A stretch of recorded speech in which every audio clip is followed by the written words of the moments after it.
Hey, what's going on, guys? This is LNA Garage, and today we are going to be doing an unboxing and installation video of an air intake system for the Mark 6 GTI Autobahn Edition. So we just got this in the mail. Yeah, I cut it open, but we're gonna see how it is. I'll put the link in the description of where I got this, and yeah. So you want to go ahead and do it? Yeah, I'll go ahead and do it.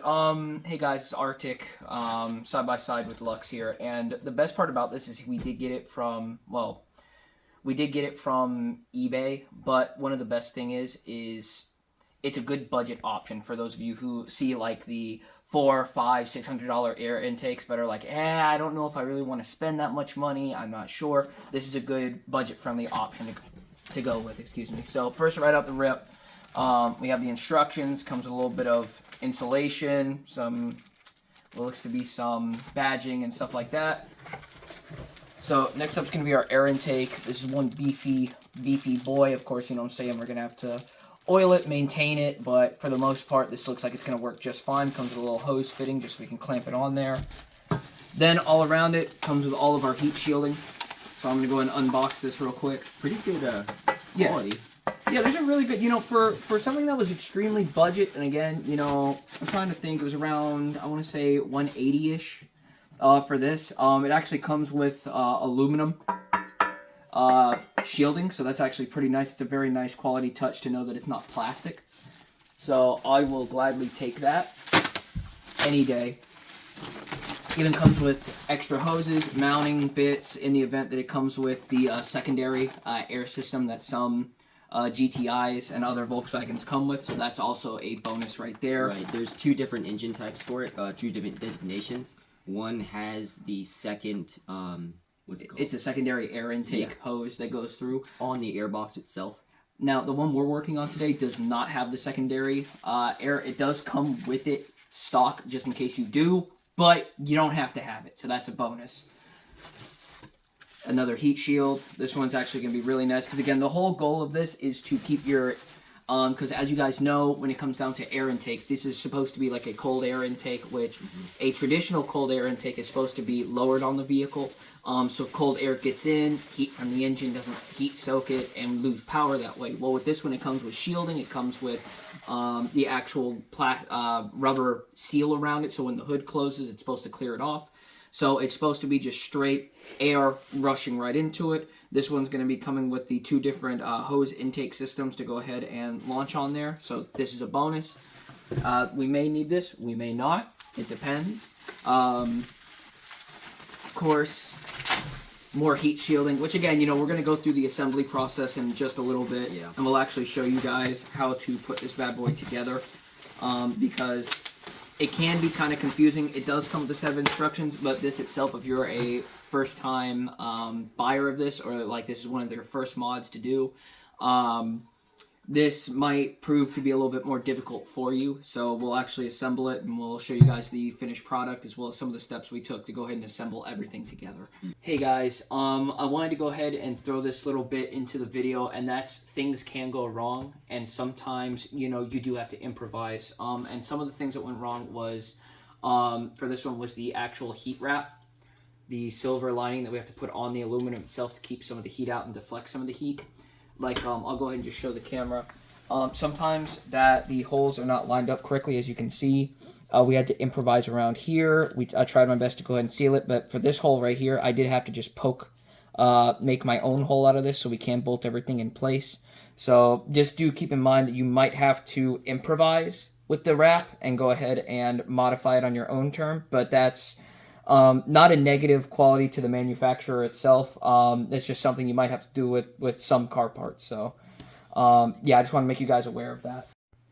Hey guys, it's Arctic. I'm going to go ahead and just go through this previous statement. I went ahead and showed you guys the issues I was having with the actual heat wrap here that we had. Now we're going to go move into the installation part of the video, where all we're really going to be doing is, now that the heat wrap is installed, we're going to go ahead and bolt it into here and here using these two with the black hex screws that were provided, because it's really like a puzzle. So let's start with this one up here. Yep. A little to the left. Perfect. There we go, and this is pretty easy. They're not like, I don't think you need to have it torqued down, I don't think. I'd say just hand tight and then quarter turn just to make sure. But no, it's not like it's a moving component, so you're not going to be, it's not going to like fly off or kill somebody. Right. To be honest, guys, this is probably going to be the most time-consuming part, is just assembling this bad boy. And then once the installation goes, it's literally just a 5mm hex bit and all that. So let's go ahead and move on to the next step. So we went ahead and got that. It's now going into the next part of the installation is going to be the square part. You're not going to attack it from the outside. You're actually, with the tabs, I'll show it as soon as we're done screwing in the bottom. You're basically going to create like a dome effect with it, so it actually just marries up just fine. Perfect, perfect. It definitely does help if you have a second person to help you out, but if you're doing it for the first time, it's just going to take you a little bit more time, but it is feasible.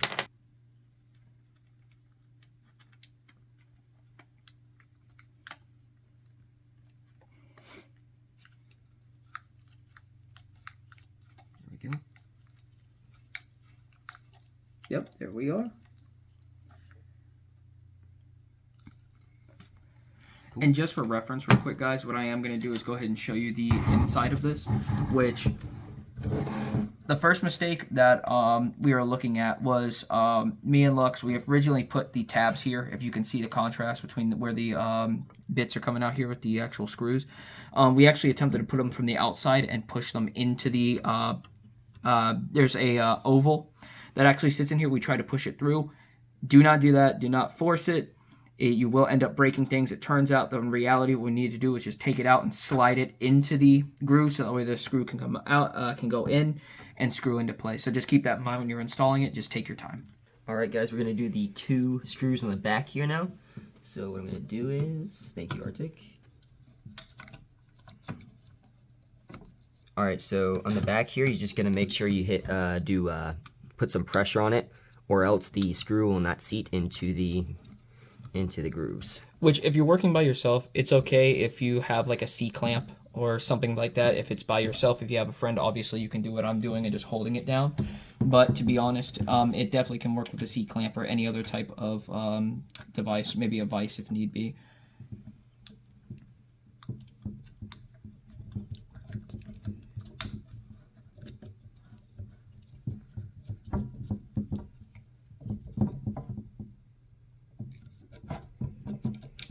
And just like that, we are now, in my opinion, getting closer to halfway done. Alright guys, so we are here at the engine bay. So what we're going to do first is we're going to take off the airbox. So on the 2012 GTI, it's just these screws in here. So what we did was, you know, we didn't record, but we just unscrewed all the 7 screws here. So what we're going to do is we're going to take this off, but before we do this, we're going to have to disconnect this, the map sensor. So you're going to go behind here. You're not going to be able to see it, but you're just going to have to unscrew these screws to get the airbox actually completely off. So, yes, I'm pretty sure. There's one on the top, one on the bottom. Yeah, there's one on the bottom. But what we can do to get to it easier is we can actually go ahead, now the airbox is disconnected, we can actually lift up out of the way and get to it from the side. I see it. Yep. So it kind of makes life a little bit easier, because the, basically, since we got the aftermarket air intake, it kind of makes things a lot better, considering the fact that we get to keep our mass oxygen sensor on there. Which you don't want to lose. You don't want to lose. It's a very expensive component. You don't want to break it because it's also expensive. So, but it's definitely good, so that way it doesn't set off your check engine light. So I'm very grateful for this. Yep. There we go. Now it just comes right off. Just like that. Yep. Alright, Arctic, go ahead and take that way. So then, what we have to do here is there's a little clip down here. You just lift up on it. It's right there. Right here. It's good to go ahead and disconnect the clip, but before we go ahead, because there's a second one right under here, before you can get that, we're going to go ahead and take out the actual airbox. This is where the RAM ventilation system is for the vehicle. If you can see here, there's a bunch of vents. When you're driving the car, air is going to rush through here, get into the duct, and it's going to be vented straight into your actual air filter to create that cold air. So we're going to go ahead and start removing that. And a little PSA to anybody who's actually like upgrading their air intake system. PSA, I really recommend holding on to the old parts. I've known people that have actually thrown out old parts, and in my opinion, it's just not good to do, just because you never know when you might need them or something might break and you got to go back to the OEM. But since we're trying to get a little bit more performance out of the vehicle, we're going to go ahead and do this. So now we're going to go ahead and take off the T5. Well, it's not a T5, but do keep in mind that that's actually a hex bolt 5mm. But for the time being, I'm going to go ahead and use a star bit just because it's not in there fully. Do not do this. Get the actual parts, but there are workarounds. You just got to be very careful with it because this is what's also securing it into it. Make sure you guys keep your bolts into a nice, safe-to-reach place where you won't lose them, you won't mistreat them. Then after that, we just got to reach in here, get the tab.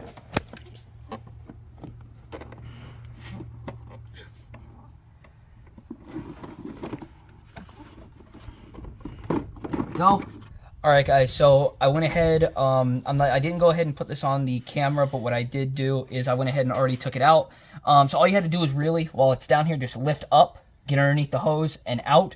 Right here, you can see the actual connecting point. So these are the actual pressure clips that are holding it in place. 1, 2, and then it's being held into the actual plastic down here via a 5mm hex bit.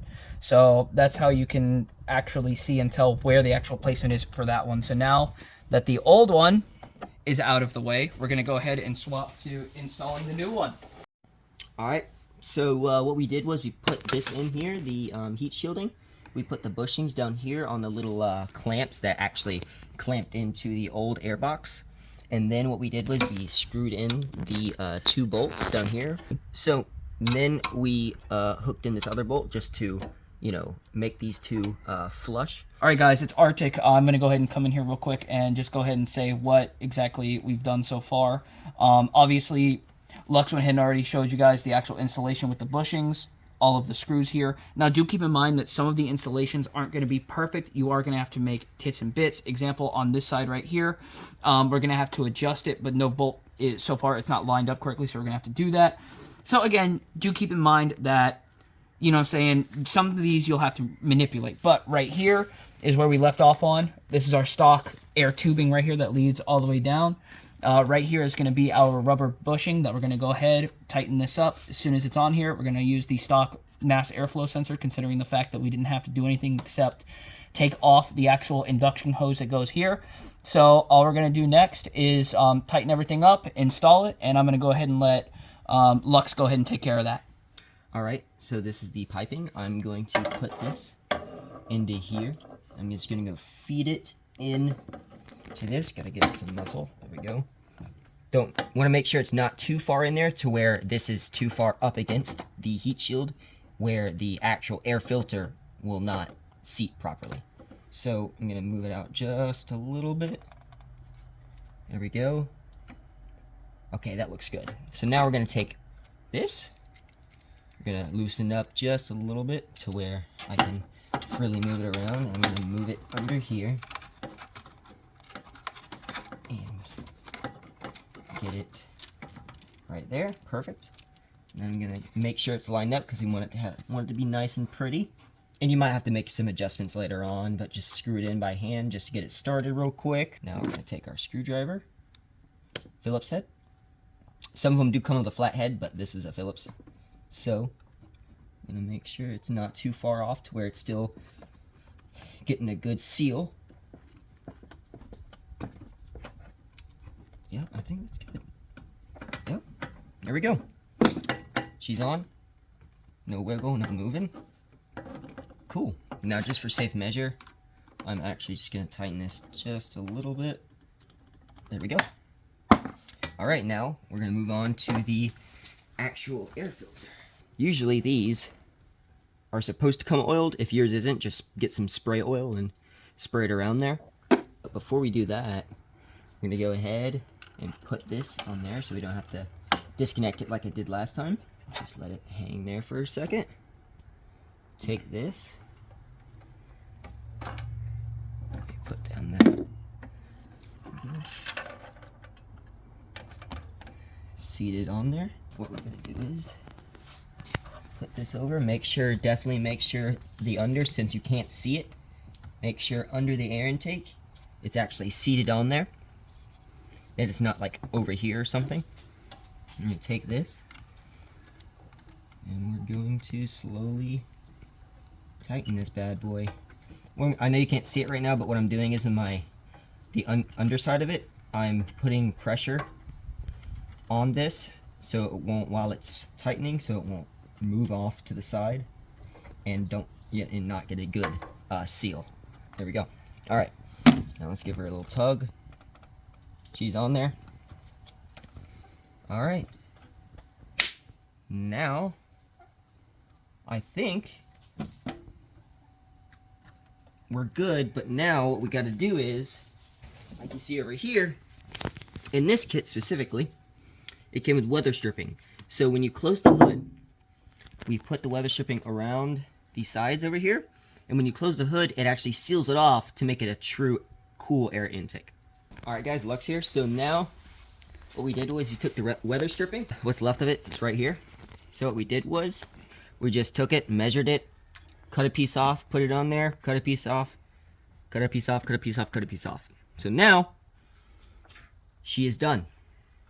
She is done.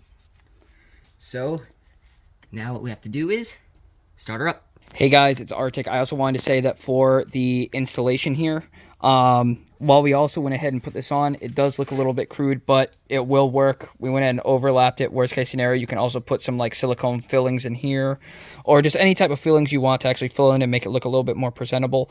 But personally, I think this turned out extremely well. I definitely think we're going to see some better gains, better airflow, and not only that, it actually did come with two separate piping ducts, one for Volkswagen, one for Audi. Both are pretty much interchangeable with each system, but it does come with the available options. So for the price point, not bad. Now we'll go ahead and get into the actual startup portion.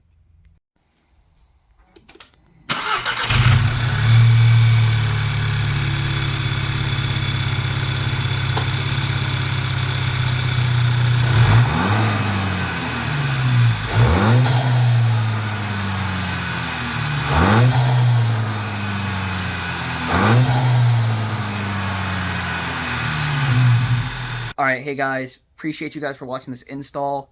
As you can see, took us no time at all. In reality, taking our time, this took us maybe about an hour and a half at most just to sit there and make sure everything was good to go. It's a good first beginner mod. And as a matter of fact, as you can hear from the video clip, you can actually hear more input from the actual blow-off valve, as well as better breathing coming in. The exhaust sounded a lot more aggressive. So this is a very good mod for basic first-time installation. And, you know, like all things, it's going to take time, effort. Just be patient with it, and your dream will work out. Yep, like we're doing right now. I am super, super happy with this. Like a lot. Like this is what I've been wanting for a very long time. And got it, finally. Yep, with just a little bit of ingenuity, we got it. Well, guys, that's going to conclude our video for today. Appreciate you guys for watching. Like, comment, subscribe if you have it. Yep. Go ahead and feel free to comment if there's any other like changes or any little critiques you guys have. More than willing to sit there and look at it. 100%. And this is Arctic and Lux signing off. Yep. See ya.